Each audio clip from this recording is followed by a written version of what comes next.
அறநாக்கம் வேண்டாதான் என்பான், பிறநாக்கம் பேணாது அழுக்கறுப்பான்.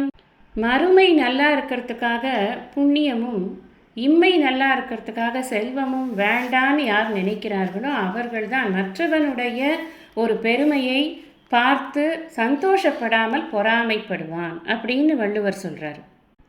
இதை புரிஞ்சுக்கிறதுக்கு ஒரு குட்டி கதையை நாம் சிந்திக்கலாமா? நாரதர் தேவரிஷி அப்படின்னு நமக்கு தெரியும். அதோடு கூட தும்புரு அப்படின்னு ஒரு தேவரிஷி இருந்தார். அவரும் கூட நாரதர் மாதிரி நன்றாக பாடக்கூடியவர். சொல்லப்போனால் தும்புரு ரொம்ப நல்லா பாடுவார் நாரதரை காட்டிலும். ஒரு சமயம் மகாவிஷ்ணுவின் முன்னாடி தும்புரு பாடி மகாவிஷ்ணுவுக்கு ரொம்ப சந்தோஷமாகி அவருக்கு நிறைய பொன்னும் பொருளும் பரிசு கொடுத்தார். அதையெல்லாம் அவர் வாங்கி சந்தோஷப்பட்டார். இதை பார்த்து கொண்டிருந்த நாரதருக்கு ரொம்ப பொறாமையாயிப்போச்சு. நானும் பாடுறேன், அவரும் பாடுறாரு, அவருக்கு இவ்வளோ பரிசு கொடுக்குறாரு, நானும் பாடி பரிசு வாங்கணும் அப்படின்னு தானும் பாடுறாரு.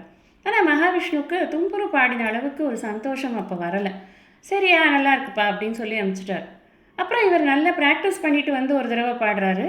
அப்பவும் மகாவிஷ்ணுவுக்கு அந்த தும்புரு கிட்ட கிடைச்ச அந்த சந்தோஷம் கிடைக்கல. சரி, அவர் ஓகே நல்லா இருக்குது அப்படின்ற மாதிரி சொல்லி அனுப்பிச்சிட்டாரு.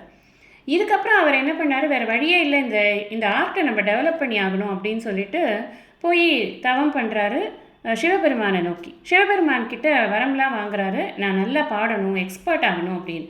அவரும் நல்ல வரம்லாம் கொடுக்குறாரு. அதுக்கப்புறம் நல்லா ப்ராக்டிஸ் பண்ணிவிட்டு திரும்ப அவர் பாடுறாரு. அப்பவும் மகாவிஷ்ணுவுக்கு இவர் பாடுறது தும்புரு பாடின அளவுக்கு இல்லை அப்படின்னு தான் மனசில் படுறது. அதனால் அவர் ஒரு பெருசாக ரொம்ப கொண்டாடலை அந்த பாட்டை. அப்போ நாரதர் யோசிக்கிறார், என்ன பிரச்சனை, நான் ஏன் பாடினாலும் அவருக்கு பிடிக்கல, எனக்கு இந்த தும்புரு மேலே இருக்கிற பொறாமையினால தான் நான் இப்போ பாடுறதுக்கு முயற்சி பண்ணிகிட்ருக்கேன்.